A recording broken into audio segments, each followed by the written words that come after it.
Olá pessoal, meu nome é Zé Rui e na aula de hoje nós vamos dar sequência no estudo do framework JPA Hibernate, porém agora nós vamos colocar tudo isso que nós aprendemos nessas aulas anteriores dentro do nosso projeto escola. Ou seja, uma vez que nós estudamos o que é o JPA, o que é o Hibernate, o paradigma da incompatibilidade, mostramos também como que é feita a configuração, o mapeamento de uma classe que vai ser gerada num banco de dados. E além disso, as consultas JPQL, seja ela um persist, um merge, um delete, um find. Nós vimos também os relacionamentos man-to-one, a propriedade cascade, o mapped by, todas essas configurações principais do Hibernate, exatamente para a partir de agora nós colocarmos em prática nos nossos projetos. Vamos para a nossa aula então?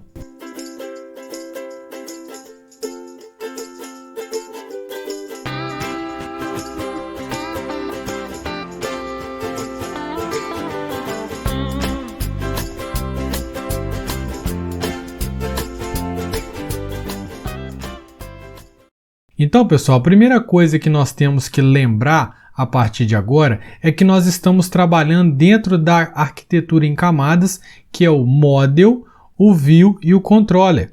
E, especificamente, o JPA Hibernate, ele está entrando exatamente aqui, ó, nesse meio de campo entre a DAO e a conversa com a base de dados, que foi exatamente o paradigma da incompatibilidade que nós conversamos lá na aula teórica sobre Hibernate. Dito isso, cabe lembrar uma das coisas mais importantes aqui até agora, que é a parte didática que nós estamos trabalhando. Então, nós fizemos o cadastro de aluno pautado dentro do JDBC, ou seja, utilizando o acesso a dados da forma mais tradicional possível. Lá eu estou usando o banco de dados SQLite. Na sequência, eu te mostrei como que nós podemos fazer para mudar a camada DAO e começar a utilizar, por exemplo, a persistência em arquivo de texto. Se você está acompanhando direitinho as aulas, você viu que esse é o ponto fantástico de se trabalhar em camadas. Ou seja, tanto o professor DAO quanto o aluno DAO, eles seguem uma interface chamada IDAO. E essa IDAO é aquele contrato que faz com que as camadas de cima sejam desacopladas dessa camada DAO. Então, eu não altero nada na camada de controller nem na camada de professor.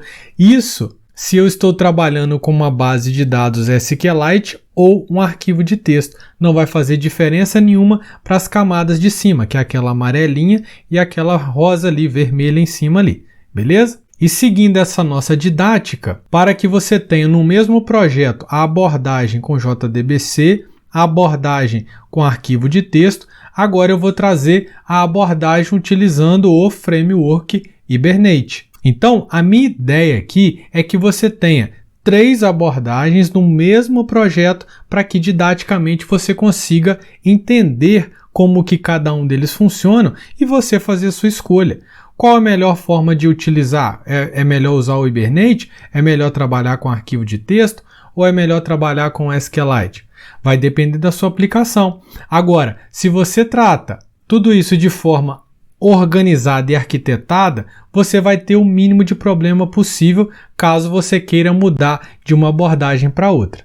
Então, como nós estamos conversando, novamente, quem vai sofrer alteração por trabalhar com Hibernate é apenas a camada verde, que é a camada de modelo. Então, somente a classe funcionário DAO que vai sofrer alteração por eu estar mudando a minha persistência para a abordagem utilizando um framework. Nesse caso aqui, eu vou aplicar com o banco de dados MySQL, até mesmo para você ver a diferença, que numa aplicação você pode ter 1, 2, 3 bancos de dados diferentes, pode trabalhar com arquivo XML, com arquivo de texto, como nós estamos conversando aqui. A questão toda aqui é, para que isso aconteça dessa forma desacoplada, nós temos que seguir o padrão da interface IDAO, que é exatamente essa daqui, que nas aulas anteriores eu te mostrei apenas o aluno DAO e o professor DAO. Hoje eu vou te mostrar a classe funcionário DAO também implementando essa interface IDAL. Uma vez que eu garanto que a camada modelo ela está seguindo o padrão dessa interface, eu garanto, sem sombra de dúvidas, que daqui para cima tudo continua normal. Por quê? Porque o amarelinho, quando for chamar o verde, ele vai chamar quais métodos, pessoal? Ele vai chamar o save, o update, o find, o find all, o delete.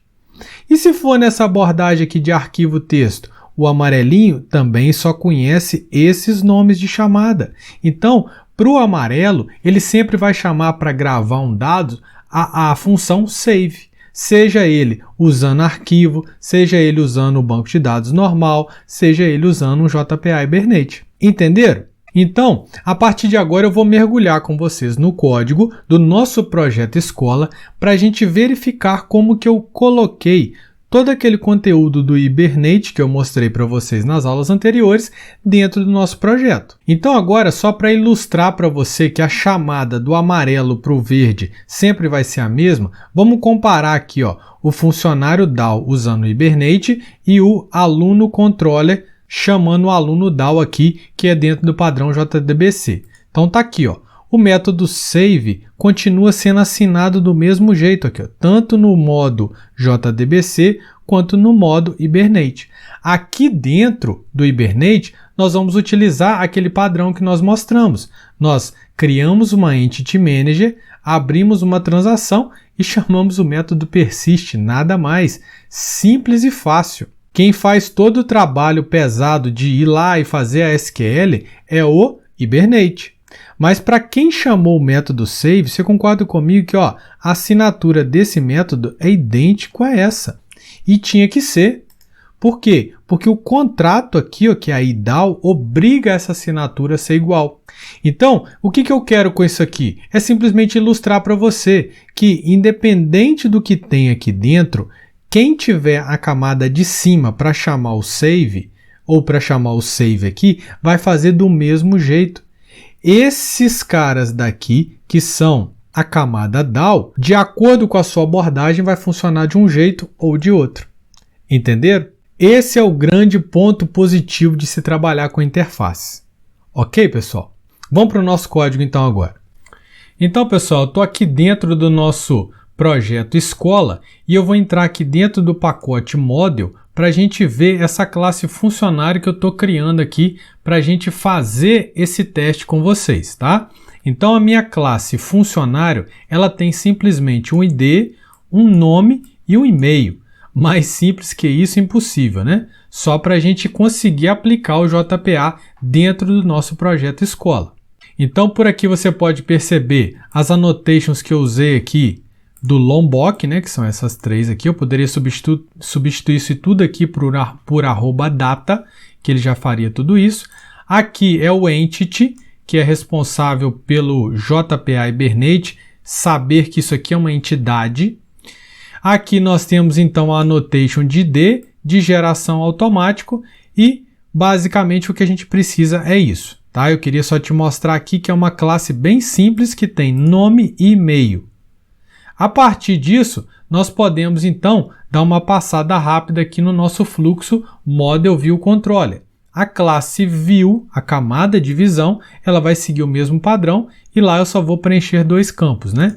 Nome e e-mail do funcionário. Ao clicar em salvar, ele vai disparar quem? Aqui eu ainda estou num método dentro da camada View. A camada View tem um elemento que é um representante da sua camada de controller, que é o funcionário controller. E aí, quando eu mando apertar no botão salvar, ele pode ou estar fazendo uma atualização de funcionário ou cadastrando um novo funcionário. Por exemplo, eu vou entrar aqui dentro do método cadastrar funcionário, ou seja, eu estou criando um funcionário do zero, tá? Então, a primeira coisa que a gente faz aqui dentro é chamar o validate, né, funcionário, que pertence à camada de modelo, o modelo que sabe como que funciona toda a regra do seu negócio, então o seu modelo também vai saber validar esse funcionário, certo? Não esqueçam disso. A partir do momento que eu validei esse funcionário, lá dentro da classe valide, eu tenho um funcionário prontinho na mão para me colocar agora para a camada model, especificamente na classe DAO, fazer a persistência lá dentro para mim, que é o que nós vamos fazer aqui agora. Então, ó, eu tenho um representante, que é o repositório, da camada model, e aí eu criei a seguinte regra de negócio: eu não posso cadastrar um funcionário com um e-mail duplicado, tá? Então eu vou fazer o quê? Eu vou primeiro, antes de cadastrar ele, eu vou fazer um find por e-mail, perguntando, olha, já existe aí na base de dados algum funcionário com esse e-mail que está chegando aqui? Se a resposta for diferente de nula, eu vou chamar aqui, ó, nesse caso eu nem criei, né, a classe funcionário exception, estou usando a professora exception, tá? Poderia ter criado ela aqui, ó. Eu viria aqui e criaria agora funcionário exception. Mas por hora eu vou usar o professor exception mesmo, tá? Então, uma vez que existe alguém cadastrado com esse e-mail, ele vai disparar um erro, né? Já existe um funcionário com esse e-mail. Até aqui, pessoal, não tem nada de JPA ainda. Eu só estou fazendo o cascateamento da chamada de cadastrar um funcionário. Se não, eu vou chamar aqui, ó, repositório.save. E aí, quando eu entrar aqui no save, você concorda comigo que se nós estamos dizendo que aqui nós estamos usando o JPA Hibernate, é aqui agora dentro do save, ou seja, dentro do repositório, que nós vamos depararmos com quem? Com o persist, com o merge, com a JPQL, com tudo aquilo que nós vimos nas aulas anteriores que eu te mostrei o Hibernate em ação. Então, se eu entrar aqui, ó, no repositório.save, nós vamos cair exatamente na classe DAO, que é o objetivo dessa aula. Nós somos, então, obrigados a implementar cada um desses métodos, que foram impostos pela nossa interface IDAO, que é essa daqui, ó. Se eu vier aqui no DAO, IDAO, então eu tenho o método save, delete, find all, que é exatamente essa imagem aqui que nós conversamos durante os slides, beleza? Então, retornando para cá, o método save, pessoal, ele vai seguir a mesma ideia que nós vimos nas aulas anteriores. Eu criei aqui, então, um Entity Manager. Na sequência, eu abro uma transação e faço um Entity Manager persist, passando para ele quem? O objeto que chegou para mim.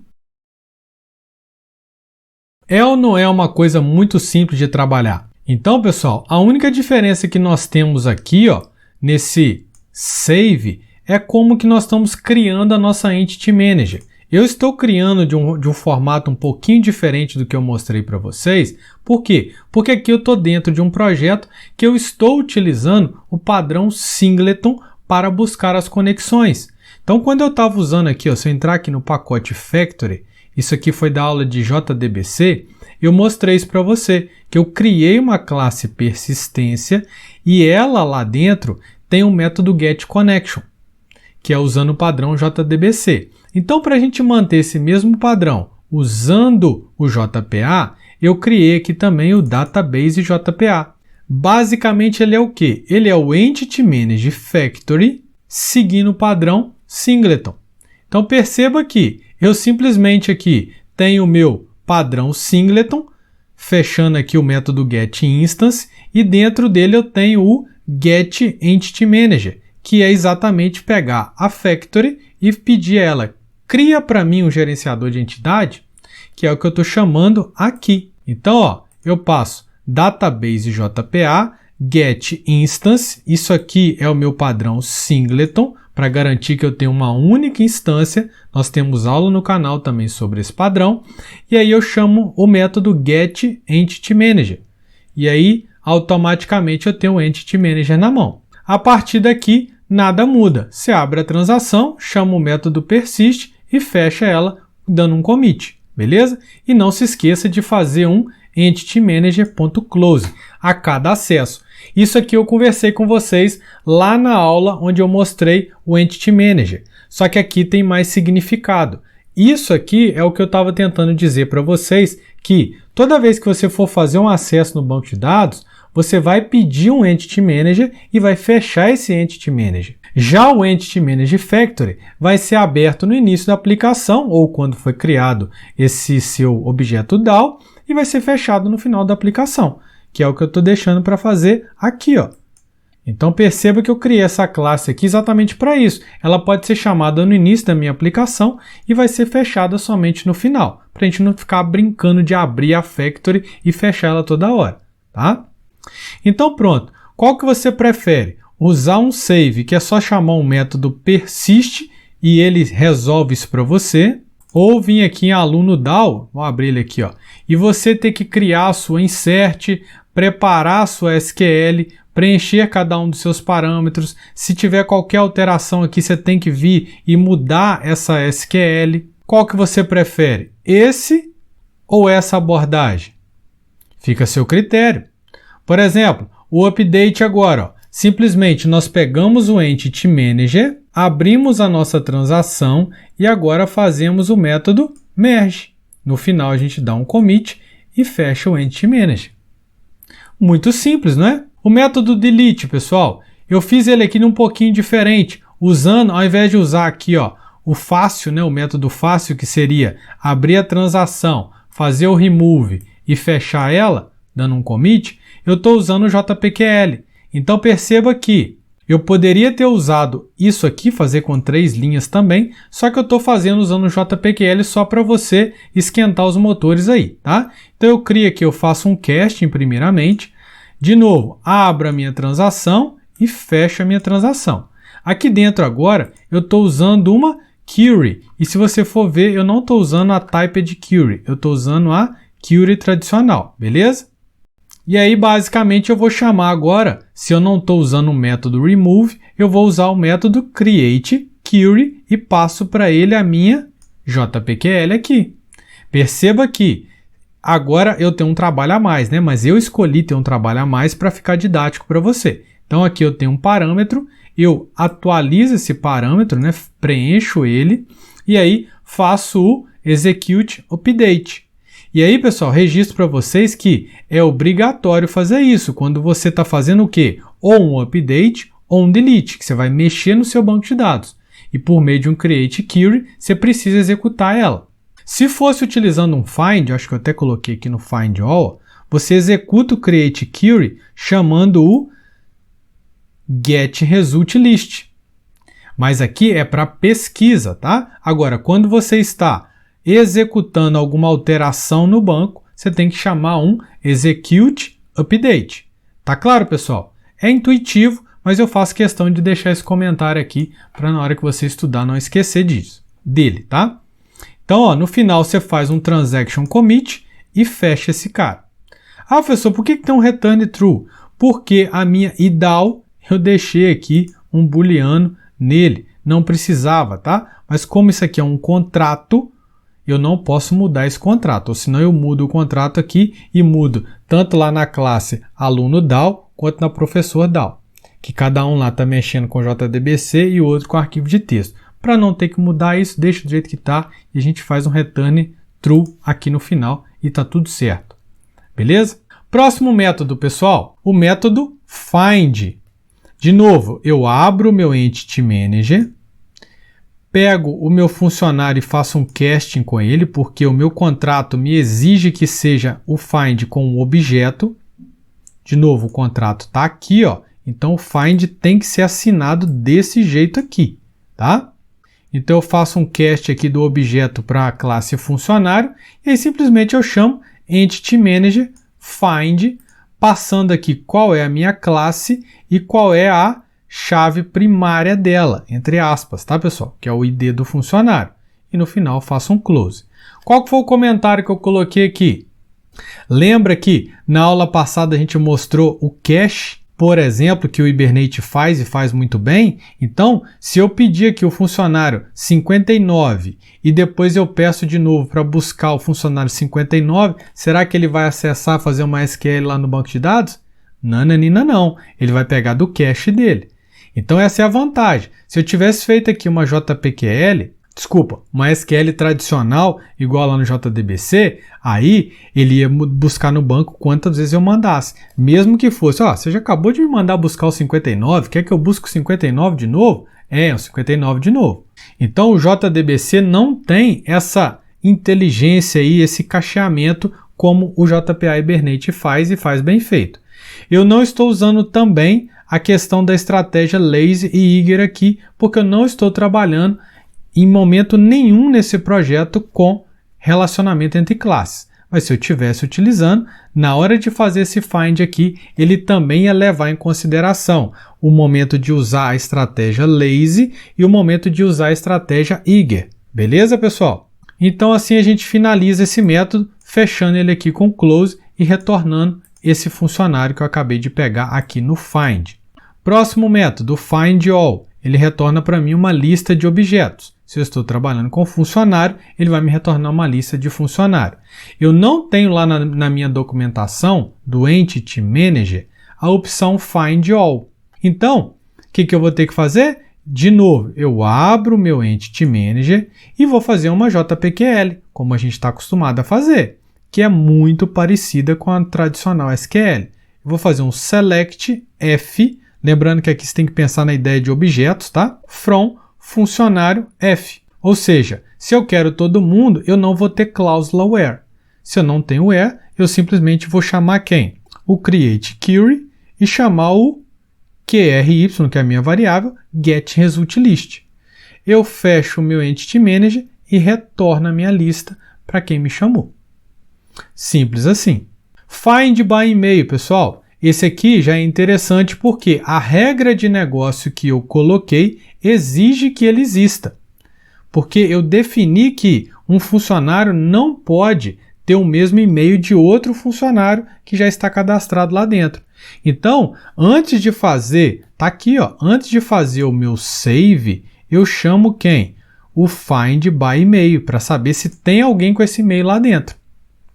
Então, como que esse método funciona? Simplesmente eu vou fazer uma SQL, lá, select f from funcionário f, onde o f.email like 2 pontos e meio, que é o parâmetro que está vindo aqui dentro dessa minha função. Então eu vou chamar o create query, passando a JPQL. Aqui eu tenho que preencher esse parâmetro e-mail, que é esse daqui, e simplesmente chamar o getResultList. Nesse caso aqui, lembrando daquela aula que nós falamos sobre isso, nós poderíamos usar quem? O getSingleResult. Concorda comigo? Porque se existir, vai ser um cara só.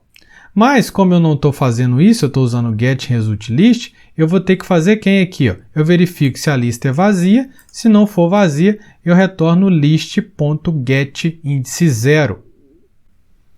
E assim, a gente finaliza a nossa classe funcionário DAO. Então agora, pessoal, a gente pode fazer o quê? Rodar esse projeto para a gente ver isso acontecendo.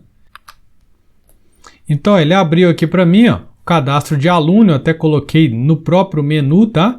Que ele está usando o banco de dados SQLite, o cadastro de professor está usando arquivo texto e o cadastro de funcionário eu estou usando o JPA. Vou entrar aqui no JPA, perceba aqui pela console que ele fez algumas consultas para a gente, que foi exatamente ir lá no banco de dados e buscar todos os funcionários que eu já cadastrei. No meu banco que eu tenho cadastrado o Zé Rui, o Carlos H e a Maria. Se a gente vier aqui no meu banco de dados, ó, tá aqui, ó, eu vou dar um refresh aqui e vou fazer um select aqui, ó. Exatamente são esses funcionários que eu tenho aqui dentro do meu banco de dados, tá?